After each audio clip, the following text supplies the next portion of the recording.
En ma qualité de vice-président de l'UEL et de l'INDR, j'ai le grand plaisir d'adresser le mot de bienvenue à cette 15e édition de la cérémonie de remise officielle du label EASER, entreprise socialement responsable.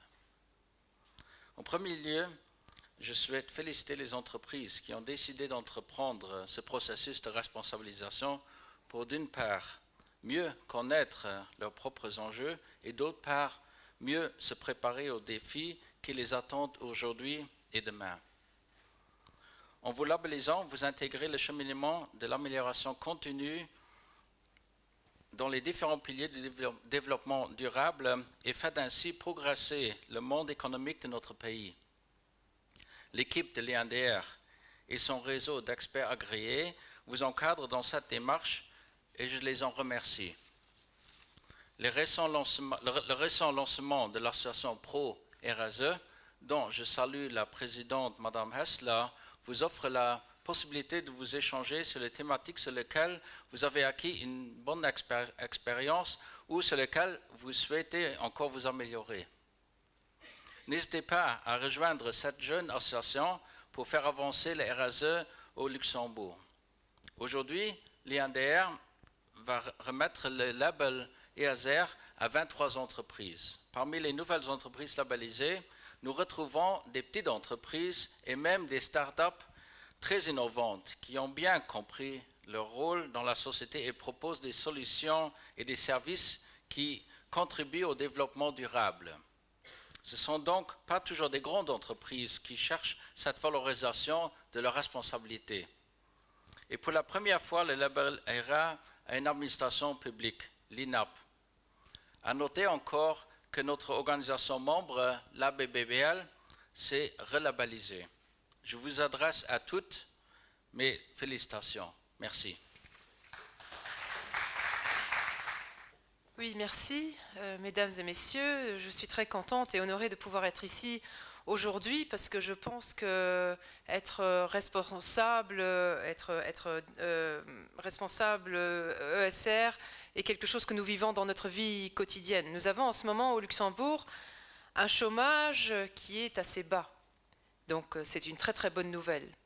Pour les entreprises, cela veut dire que contrairement à il y a une dizaine ou une vingtaine d'années, les entreprises souvent ne choisissent pas leurs salariés, mais les salariés choisissent leur entreprise. Ça change la donne, parce que beaucoup de jeunes qui viennent dans des entretiens d'embauche aujourd'hui s'intéressent peut-être au salaire, ou certainement, s'intéressent certainement à leur horaire de travail, aux conditions de travail, mais nous savons que de plus en plus de jeunes s'intéressent aussi à l'activité sociale et au reste de l'entreprise. Qu'est-ce que cette entreprise fait pour l'environnement? Qu'est-ce que cette entreprise fait pour peut-être les immigrants, les pauvres? Et donc être socialement responsable est très très important pour avoir aussi de bons salariés. Le salaire est une chose, mais souvent la responsabilité sociale en est une toute autre. Et nous vivons aujourd'hui un peu différemment d'il y a quelques années. Pouvoir concilier vie familiale, vie professionnelle est très très important. Nous avons, avec le nouveau congé parental, fait en sorte que beaucoup plus de jeunes parents et surtout beaucoup plus de jeunes papas profitent du congé parental, donc restent un peu plus longtemps à la maison avec leur bébé ou leur enfant, ce qui est très bien pour l'égalité homme-femme, parce que finalement, les enfants n'ont pas seulement une maman, mais aussi un papa, et nous voyons que les jeunes pères veulent aussi prendre une responsabilité auprès de leur famille, de leurs enfants. D'un autre côté, nous sommes dans un nouveau cas de figure, parce que c'est vrai qu'il y a quelques décennies, nous avions le modèle classique, la maman qui ne travaille pas, ou qui travaille beaucoup, mais sans avoir de salaire à elle, puisqu'elle était à la maison, elle s'occupait des enfants et du ménage, et le papa qui travaillait à 100%. Eh bien, nous voulons avoir de nouveaux modèles, et nous voulons inciter les gens et les entreprises à avoir de nouveaux modèles en tête. Pourquoi est-ce que l'un des partenaires dans un couple travaillerait 100% à 100% et l'autre à 0%?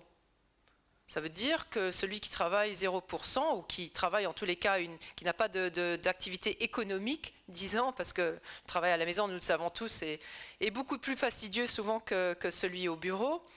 Celui qui ne gagne pas d'argent, il est à ce moment-là évidemment complètement dépendant de l'autre.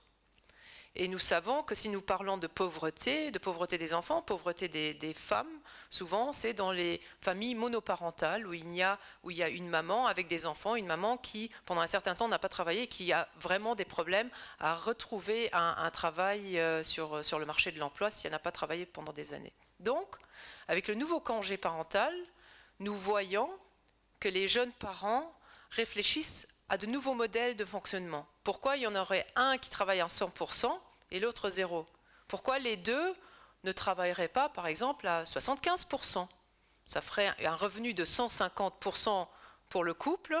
Ça laisserait plus de temps à l'un et à l'autre, maman et papa, ou même pour ceux qui n'ont pas d'enfants. Souvent, les gens veulent travailler un petit peu moins pour leur hobby ou pour justement s'engager bénévolement dans des associations. Ça permet aux entreprises de pouvoir piocher, évidemment, dans un marché de travail chez des hommes et des femmes. Et ça permet aussi aux entreprises de fidéliser leurs employés. Nous savons tous que si les employés sont contents, ils travaillent bien, l'entreprise fonctionne bien, et surtout, ils n'ont pas besoin de gâcher leur temps à chercher un nouveau boulot. Donc, je pense que c'est une situation win-win. Si les employés sont contents, à ce moment-là, les entreprises fonctionnent très très bien. C'est souvent, en tant que chef d'entreprise, puisque c'est ce que j'étais avant de faire de la politique, et c'était il n'y a pas très longtemps d'ailleurs, je sais qu'il est très difficile parfois de changer d'attitude. Nous avons des avis prédéfinis, nous sommes d'avis que ça devrait être ainsi et pas différemment. Mais si on ouvre son horizon et si on essaye de comprendre un petit peu ce qui anime les jeunes d'aujourd'hui, on arrive à changer aussi l'entreprise et aussi la responsabilité sociale de l'entreprise. Parce que finalement, toutes les entreprises sont aussi responsables quelque part pour leurs salariés et donc aussi pour leur bien-être, pour leur famille et plus loin encore pour la société en général. Donc je vous félicite aujourd'hui d'adhérer à l'INDR parce que je pense que c'est très très important. C'est important de faire cette démarche pour réfléchir aussi comment on veut être responsable. Je vous donne un petit exemple que ça ne concerne pas seulement les entreprises. Dimanche dernier, à la maison, j'ai une de mes filles qui a 12 ans, elle est végétarienne depuis assez longtemps déjà parce qu'elle trouve qu'il ne faut pas tuer les animaux. On a eu toute une discussion sur la pâte à tartiner. Je ne veux pas dire le nom, je ne sais pas si je peux le dire ou pas. Vous le connaissez tous, hein, cette merveilleuse pâte à tartiner qu'on met sur les tartines, les crêpes et autres. Et on a eu toute une discussion donc, avec des enfants qui ont 12 et 13 ans sur la responsabilité que nous avons à acheter cette pâte à tartiner qui contient de l'huile de palme. Et donc l'huile de palme enlève l'environnement et voilà, des singes pour pouvoir vivre.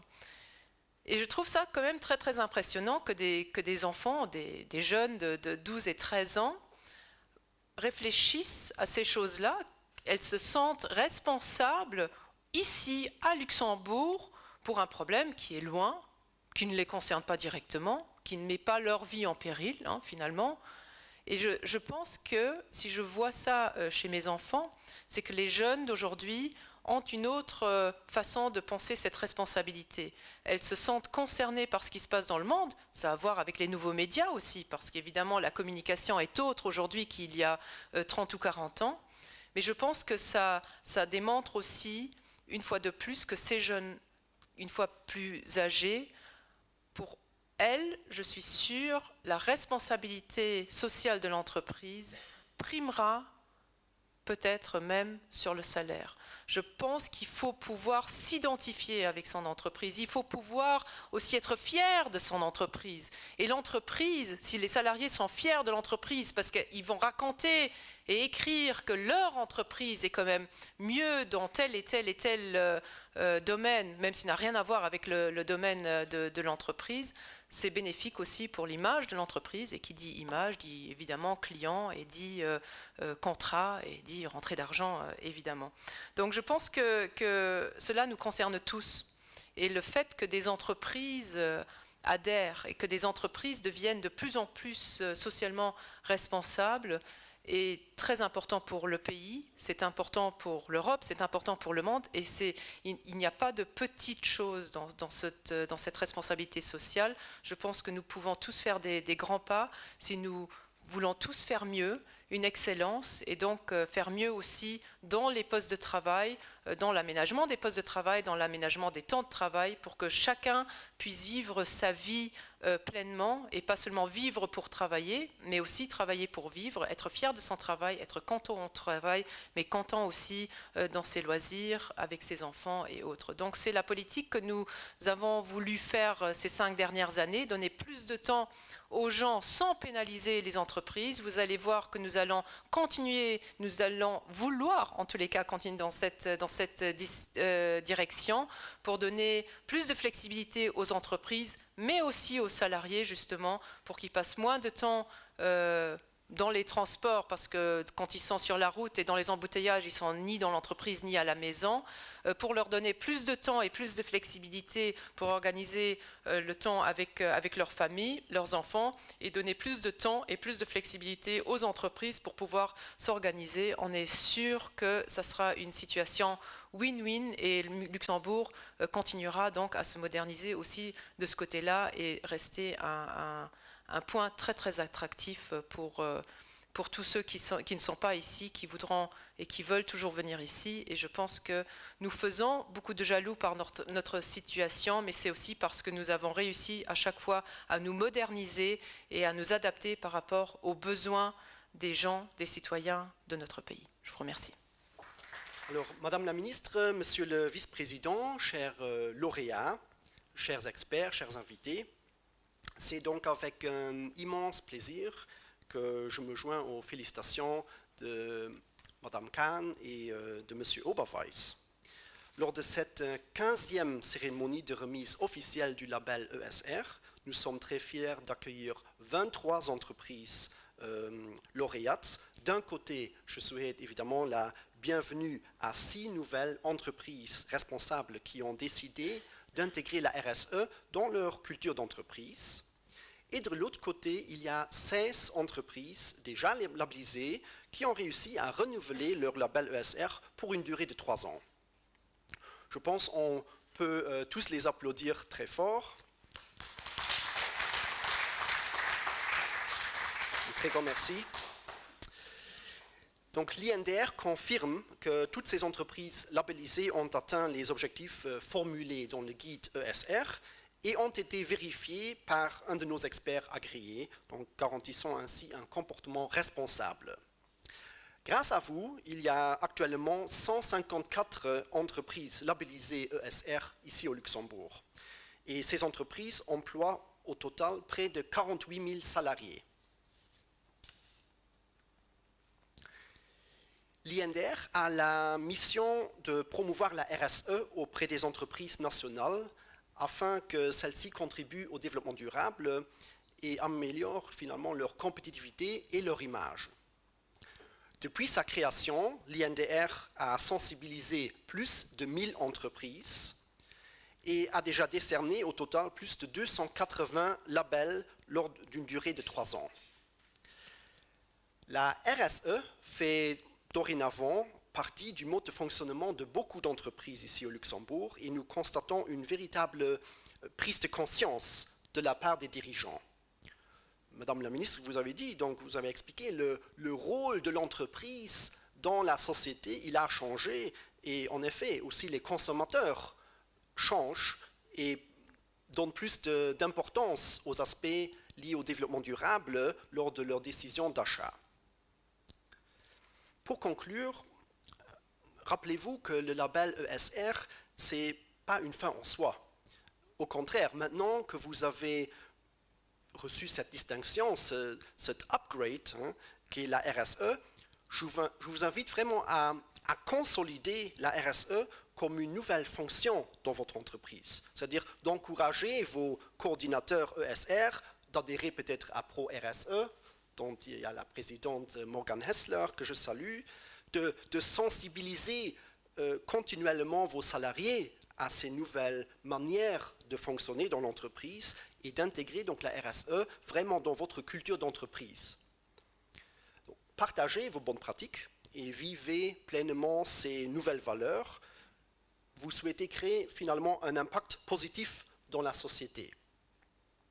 La RSE, c'est votre outil stratégique pour créer de la valeur partagée pour votre entreprise et pour la société dans laquelle nous évoluons ensemble.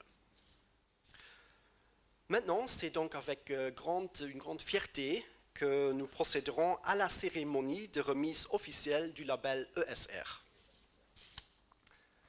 Alors, j'ai le plaisir d'appeler notre première lauréate.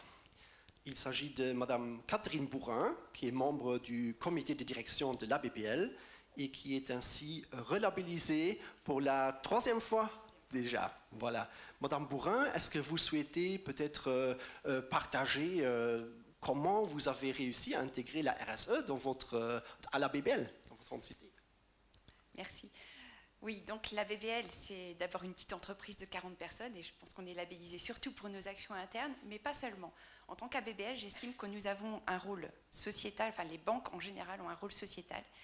Et nous avons intégré non seulement cette dimension-là dans notre code de déontologie, donc qui s'adresse à l'ensemble de nos membres, mais ce matin même, il y a quelques instants, dans la salle d'à côté ici, nous venons de ratifier une nouvelle convention collective de travail qui intègre pour la première fois un chapitre sur le bien-être des employés et la dimension RSE.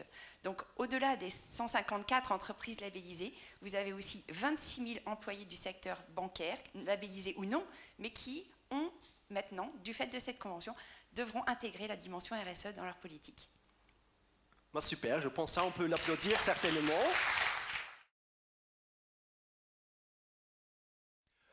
Notre prochaine entreprise, c'est un nouveau label qu'on va décerner à Apleona HSG SARL et c'est Monsieur Marc Wagner, le Managing Director, qu'on peut applaudir.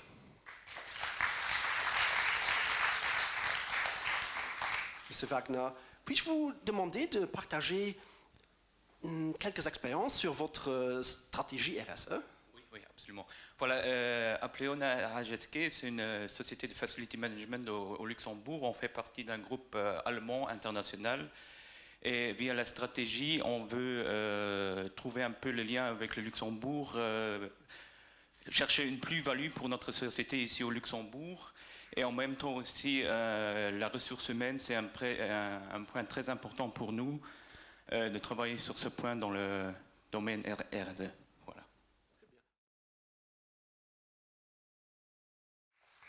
Notre prochain lauréat, c'est Monsieur Marc Phillips, le Managing Director de Aviva Investors Luxembourg. Je vous en prie. Ah, ce n'est pas Monsieur Marc Phillips, mais je vais vous laisser vous présenter alors. Alors, je vous donne la parole. Donc, vous voulez nous expliquer un peu comment vous fonctionnez en termes de RSE dans votre entreprise, c'est bien ça? Très bien. Oui, donc Marc n'a pas pu venir aujourd'hui, donc je m'appelle Magali Vert. Oh, pardon. Voilà. Donc, l'approche RSE dans notre entreprise, c'est quelque chose que l'on considère de très important. Elle est déjà très implémentée au niveau de notre maison mère, donc Aviva Assurance. Et c'est quelque chose que l'on a mis beaucoup de plaisir à mettre en place au niveau du Luxembourg. On travaille beaucoup avec les employés qui sont super motivés sur le sujet. Et comme le disait très bien Madame la Ministre, c'est quelque chose aussi dans les interviews qu'on retrouve régulièrement avec nos futurs embauchés. Et voilà, donc on a beaucoup de partenaires sur la place. On travaille, on aide la Croix-Rouge, on aide Caritas, et c'est toutes des entreprises que l'on aime beaucoup supporter. Le petit point qu'on aimerait bien améliorer, c'est notre approche environnementale, où on fait, je dois dire, des petites choses, mais un petit peu le minimum, et on aimerait beaucoup travailler avec des entreprises sur la place qui pourront nous orienter mieux dans l'environnement. Voilà. Super, merci beaucoup.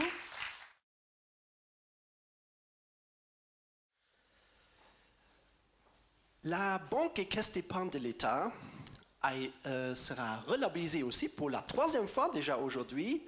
Et j'ai le plaisir d'accueillir Madame Myriam Baltes, qui est donc la coordinatrice du label RSE et agent du Data Protection Office du service Compliance.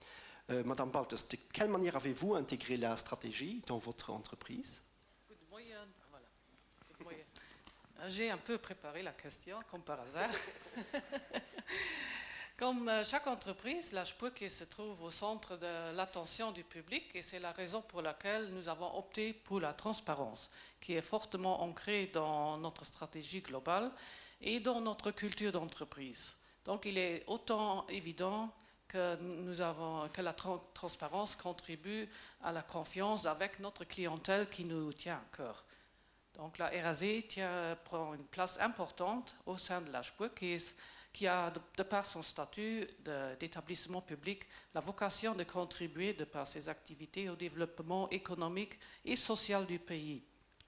Nous sommes très fiers pour cette année d'avoir publié notre premier rapport RSE qui a permis de dévoiler nos points éventuellement à améliorer. Grâce à l'implication de nos parties prenantes que nous avons impliquées, nous avons encore amélioré notre image de toutes les activités économiques, environnementales et sociales que nous avons effectuées. Voilà. J'avais prévu de parler au pupitre. Oui. Enfin, non, ça ira. Merci. Je vais raccourcir. Comme nous avons fixé dans notre papier stratégique, Spurkis 2020, nous avons mis le client au centre de nos préoccupations et nous accordons une attention particulière pour répondre aux attentes de notre clientèle qui est en constante évolution et qui a des attentes de plus en plus exigeantes. L'environnement économique est devenu de plus en plus complexe, d'autant plus que nous vivons dans un monde de transformation digitale. Donc, pour conclure, nos valeurs qui sont ancrées dans notre stratégie, c'est la cohérence, la crédibilité, la confiance, le dialogue, le respect et la communication. Je vous remercie. Merci beaucoup.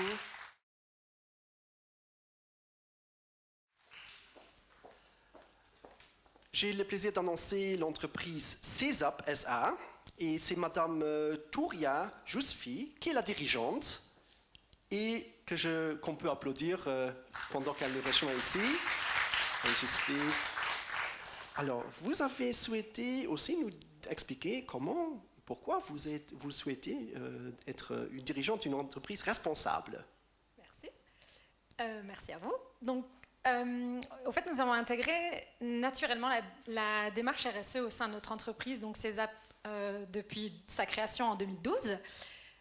Puisque la mission essentielle de CESAP est de travailler de façon globale pour la promotion, la prévention santé et la prévention des risques psychosociaux de façon globale, comme je disais.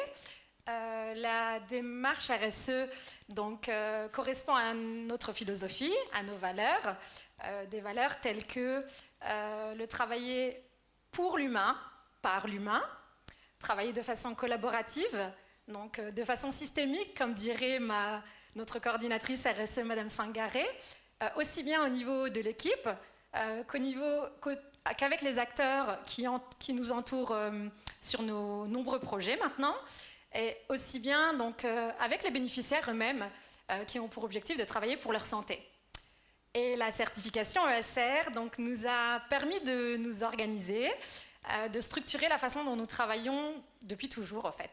Et donc, nous remercions l'IEDR pour cette labellisation aujourd'hui. Merci. C'est nous qui remercions.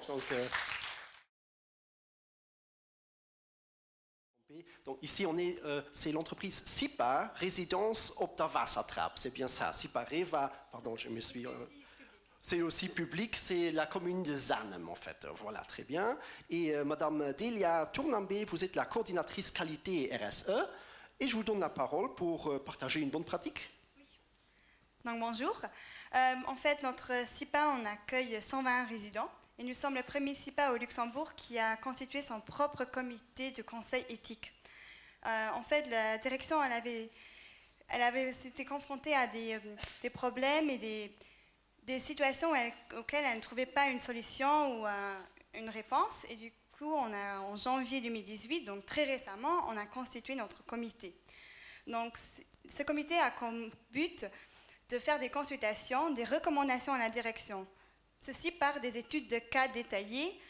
Et c'est vraiment un groupe qui est pluridisciplinaire. Donc en interne, on a des membres de chaque service, que ce soit des soins, du restaurant, de la cuisine, du ménage, de l'animation, ou même moi en tant que coordinatrice qualité RSE. Donc moi je suis un peu la personne interlocataire avec la direction. On a aussi 2 membres de nos résidents, qui sont aussi membres de notre comité des résidents, donc notre HIMROT, ainsi que des personnes externes. Donc vraiment une psychologue, un médecin traitant, un membre de la délégation du personnel pour les cas du personnel, des familles d'anciens résidents décédés qui connaissent bien la maison mais qui ne sont plus impliqués directement dans la maison. Et je ne sais pas si j'ai oublié quelqu'un. Depuis mars, on a fait des tests d'études de cas fictifs. Et lundi prochain, on va tenter notre premier cas réel pour voir comment ça fonctionne. Super, je pense qu'on peut applaudir cette bonne initiative qui devrait certainement être copiée dans d'autres entreprises. C'est certainement une très bonne pratique. Notre prochaine entreprise, c'est CK. Et M. Patrick Mergen, qui est le partenaire et General Manager Administration. M. Mergen, bonjour. Voulez partager aussi une bonne pratique avec nous. Alors, je vous donne le micro. Oui, donc le groupe Charles Kiefer a été fondé en 1946 par M. Kiefer. Aujourd'hui, on a un groupe de 180 personnes. On a 3 marques qui est le sport, le digital imaging et le digital workflow. Aujourd'hui, la société qui a reçu le label, c'est CKSA. On est aussi Konica Minolta pour le Luxembourg. On m'a demandé d'expliquer un cas pratique de bonnes mœurs RSE et donc j'ai choisi de vous raconter très brièvement le fonctionnement dans notre service technique. Donc chaque voiture à Luxembourg est équipée d'un chip GPS et on sait en real time voir où les techniciens se trouvent. Si le call desk qui organise les rendez-vous clients programme un nouveau client, il voit tout de suite, ou la personne voit tout de suite où se trouve le technicien le plus proche du client. Naturellement, ceci permet non seulement d'économiser de l'argent, de l'essence, mais surtout le client, il est servi rapidement. Je trouve ça très bien parce qu'à l'aide de RSE, on peut non seulement être labellisé, mettre ça sur ce site internet, mais également gagner de l'argent. Donc économiquement, c'est intéressant. Donc c'est pour ça que CK, aujourd'hui, la direction de CK remercie l'INDR pour la 3e labellisation du label ESR. Avec plaisir, on peut applaudir.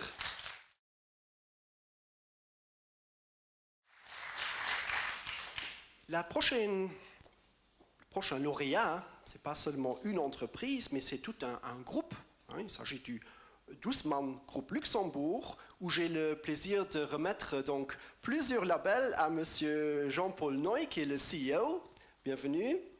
Et donc il y a Douceman Groupe Luxembourg, Douceman Catering, Douceman Lavador, Douceman Security et Douceman Service, qui sont donc relabellisés pour la 3e fois. Félicitations.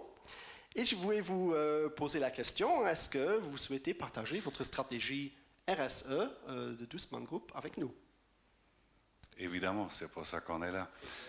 Étant donné que nous sommes prestataires de services, pour nous, il ne suffit pas d'avoir des labels ou d'avoir des icônes sur le bureau, mais il va de soi que nous garantissons une certaine gouvernance avec notre personnel et nous le partageons entièrement. Donc nous vivons cette responsabilité sociale dans tous les paramètres de notre entreprise.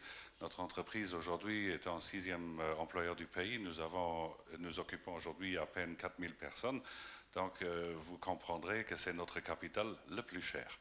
Mais je ne vais pas arrêter de parler avant de remercier surtout les gens qui vivent cela tous les jours, qui contribuent à la bonne marche d'un EASR, parce que, comme je dis, ça ne suffit pas de l'accrocher au mur. Je remercie particulièrement M. Dibari, notre directeur de l'administration, et bien d'autres activités encore. Et puis Marie Bourcy, qui se sent particulièrement attribuée à cette démarche pour la certification pour la 3e fois, comme vous dites. Un grand merci. Super. Alors, nous sommes très fiers d'accueillir donc l'administration publique qui s'appelle justement INAP, l'Institut national d'administration publique, qui est une nouvelle, un nouveau label. Et c'est Madame Paulette Lehnert qui est la chargée de direction. Madame Lehnert, bienvenue. Alors, pouvez-vous nous expliquer peut-être une bonne pratique que vous avez mis en place? Vous avez longtemps que vous avez travaillé aussi pour l'économie sociale et solidaire, très engagé. Donc, qu'est-ce que concrètement s'est passé chez vous?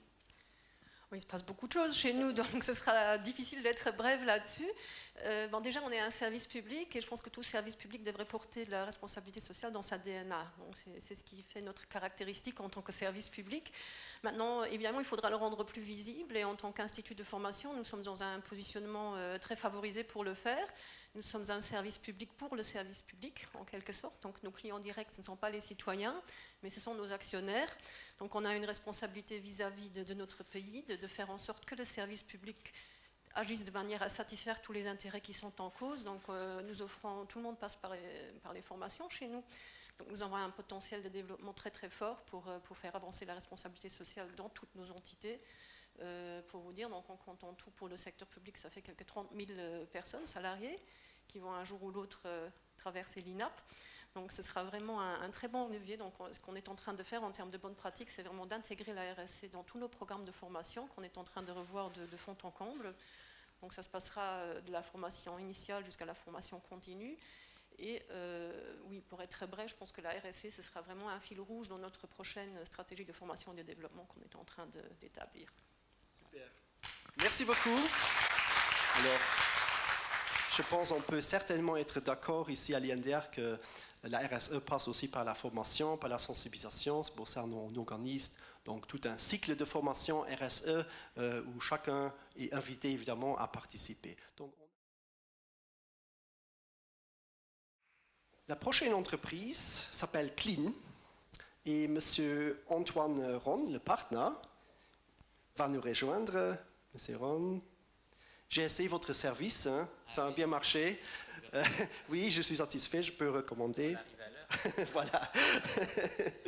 Donc, mais pouvez-vous me dire pourquoi la RSE est un enjeu stratégique pour votre entreprise? Oui, alors nous, notre situation est un petit peu différente parce qu'on est une très jeune start-up qui a moins d'1 an. Donc on n'a pas vraiment réfléchi à de nouvelles bonnes pratiques à mettre en place. C'était une réelle philosophie dès le début. Donc on offre en fait un service de pressing à la demande, digital et écologique. Donc j'ai entendu que certains collègues cherchaient des services environnementaux à mettre en place. Donc n'hésitez pas.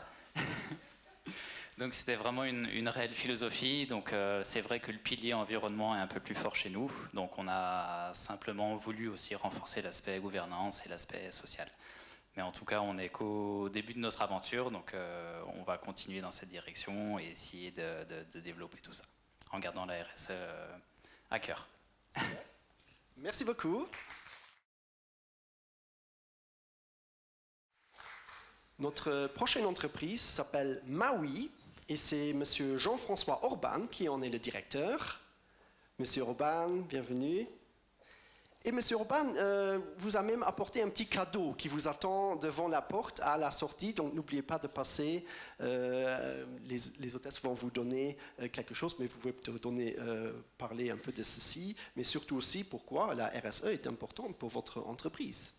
Très bien, merci beaucoup. Et tout d'abord, je suis très content et très fier d'être ici pour la remise des prix, et j'espère que je serai encore là dans 3 ans. Voilà. J'ai donc repris une entreprise qui s'appelle Maui il y a désormais 2 ans, qui est une entreprise qui fait des objets publicitaires, donc qui marque tous les objets donc, au nom des entreprises, et qui compte 6 salariés. La raison pour laquelle aujourd'hui j'ai décidé de nous labelliser RSE est très simple. Il y a 2 piliers, si vous voulez. La première chose, c'est parce que dans le monde dans lequel on évolue aujourd'hui, eh bien, on voit qu'il y a un peu toutes sortes, tout type d'objets, et il est difficile de se démarquer de la concurrence. Donc ceci nous oblige quelque part à répondre à une demande existante d'objets un peu plus made in Europe, made in Luxembourg, des objets plus responsables, plus écologiques. Et cette démarche donc, nous pousse à le faire et nous contraint à le faire. Ça, c'est la première raison. Et la deuxième raison, en travaillant sur la RSE, j'ai remarqué que c'était une vraie stratégie d'entreprise et que désormais la RSE rentre comme partie fondamentale, comme un pilier de l'entreprise, enfin un pilier de la stratégie de l'entreprise.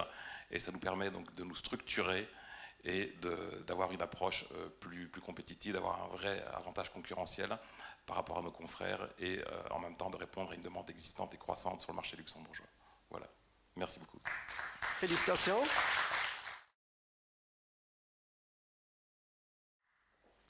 Notre prochaine entreprise lauréate, c'est Mindforest. C'est aussi une relabellisation et Madame Claire Navarra, la coordinatrice du comité RSE, bienvenue, elle va nous expliquer, peut-être partager une bonne pratique alors. Hein?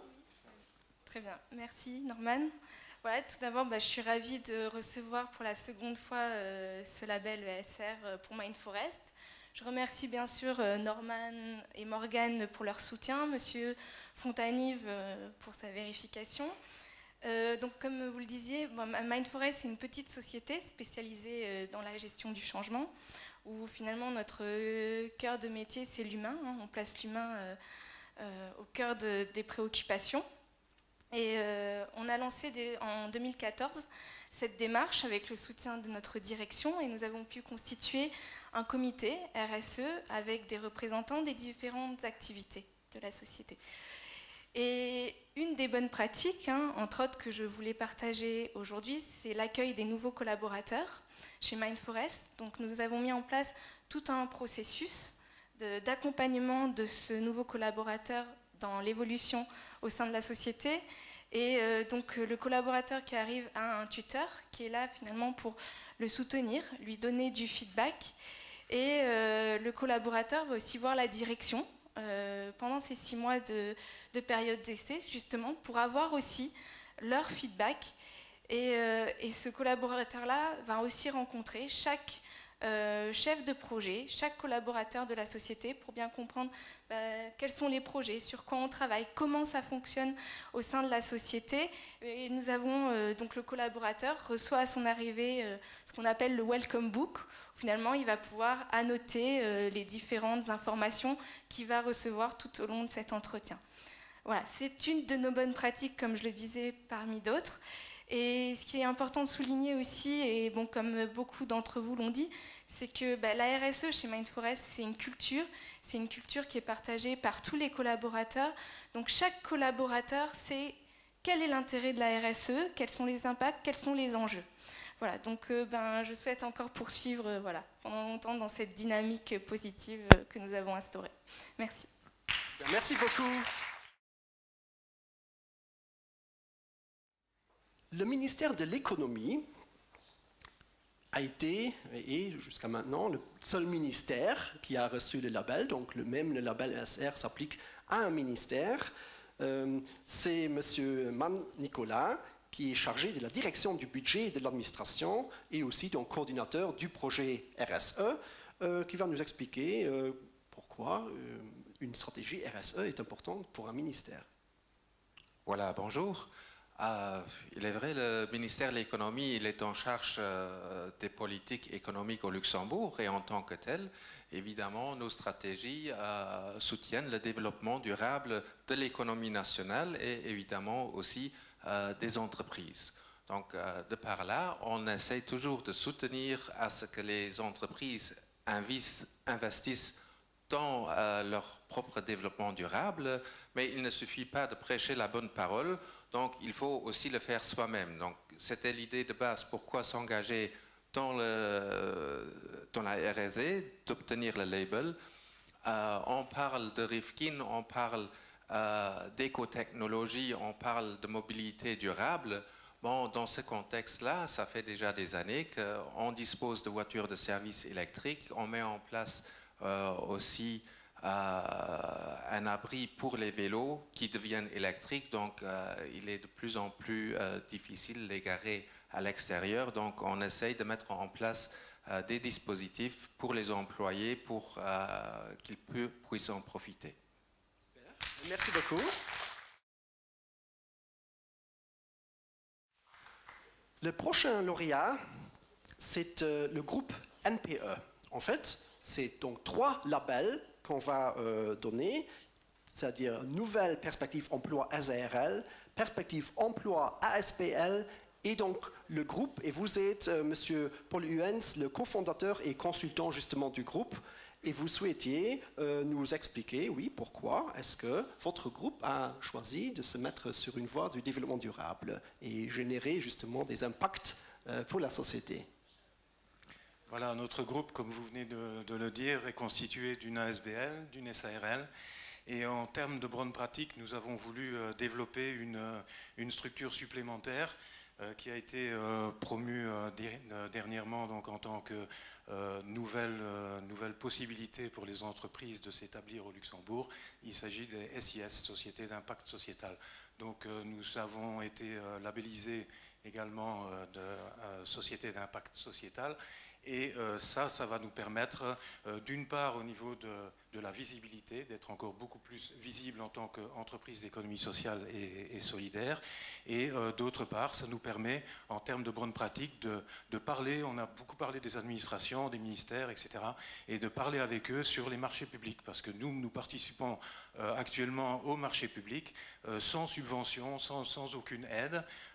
Nous sommes directement confrontés à toutes les problématiques techniques, administratives d'une entreprise traditionnelle, mais avec des demandeurs d'emploi qui sont bien souvent assez éloignés du travail.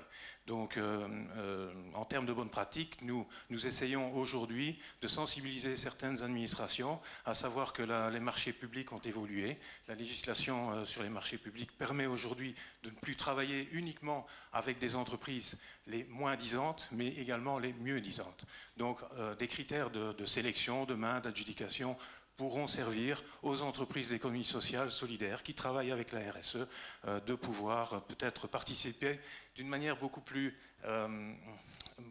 simple, je ne vais pas dire, mais en tout cas beaucoup plus légale et égale avec eux, dans la mesure où, quelque part, si tout le monde est obligé d'être responsable et que les marchés deviennent responsables, je crois que notre société peut en tirer des profits. Voilà. Merci beaucoup.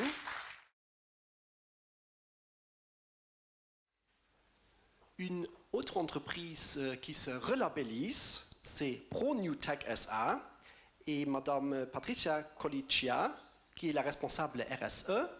Je l'ai prie de me rejoindre ici. Bienvenue, pour l'applaudir. Voilà. Alors, puis-je vous demander de nous donner quelques explications sur votre stratégie RSE? Oui, alors depuis la création de ProNewTech en 2009, donc ProNewTech s'est certifié depuis, labellisé pour la 3e fois. La RSE fait partie intégrante de nos valeurs et nous la considérons comme un véritable levier de performance. ProNewTech s'appuie sur son capital humain et social, parce que nous sommes une équipe composée de 50% de femmes et 50% d'hommes, venus de nationalités différentes, très différentes. Et ProNewTech a une approche collaborative et structurante, mettant en avant ses collaborateurs et leurs convictions sur ces sujets liés à l'environnement et les conditions de travail. ProNewTech a su intégrer ces valeurs dans ses activités Green ICT et cherche à inspirer la confiance et à définir sa réputation sur le marché grâce au label RSE. Nous avons mis en place un launch hebdomadaire pour rassembler les idées d'amélioration. Et voilà, on espère continuer dans cette direction. Voilà. Merci beaucoup.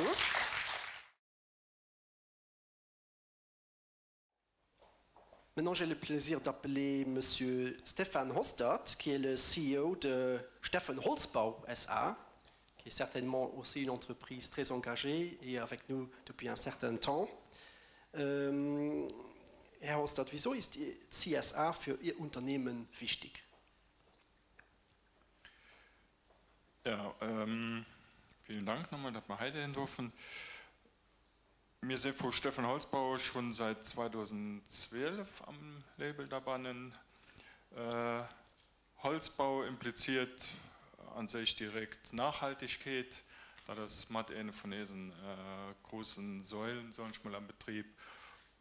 Bau mit Holz, das verhieß die Zukunft und von daher als dadurch etwas, was für nachfolgende Generationen sicherlich dann ganz gut geht. Wie wir damals vom Label gehört haben, haben wir gesagt, oh, das passt genau, weil das genau ist Firmenphilosophie, wie gesagt, Nachhaltigkeit, Sicherheit auch großen Teil am Handwerk und dann Gesundheit, als bei uns auch als ganz hier abgehangen, hat dort draus als ja auch eine Schwesterfirma von uns entstanden, die aktiv war bei uns auf dem Potterspirch, ein Gesundheitszentrum, was ursprünglich gedacht war als ja, ich sag mal, als Trainingsraum für die Mathe-Orbichter an der Mittagspause und von daher sieht man quasi, wie die Philosophie, ob das RSE passt und ja, an sich ist es eigentlich schuld, dass nicht mehr Handwerksbetriebe halbe Matt machen, weil an sich auf vielen Handwerksbetrieben eigentlich auch gelebt geht. Ja. Je pense, Monsieur Oberweise, d'accord.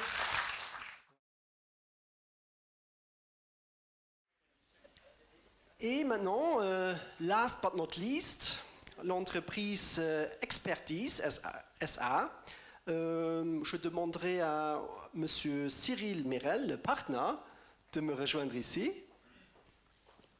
Bienvenue, je vous en prie.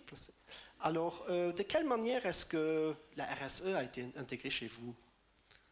Tout d'abord, ce n'est pas Cyril Merel, c'est Roland Humbert. Il parlerait certainement un français qui est mieux parce qu'il est français, mais il est malade. Pour nous, on est une entreprise CIT avec 35 personnes et c'était essentiel que nos collaborateurs soient valorisés. On a toujours dit que c'était bien de les valoriser, mais on veut par les labels documenter par l'extérieur aussi qu'on est pour eux. Pour nous, c'était une expérience énorme, intéressante, de parcourir les 130 questions des ESR, pas seulement pour les ESR soi-même, mais aussi en intégrant notre philosophie ou notre stratégie pour l'entreprise.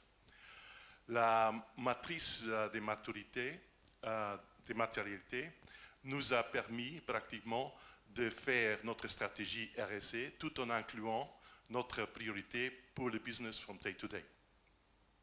En plus, on s'est aperçu notre collaboration avec les gens qui sont dans notre entourement, qui sont nommés parties prenantes dans les ESR.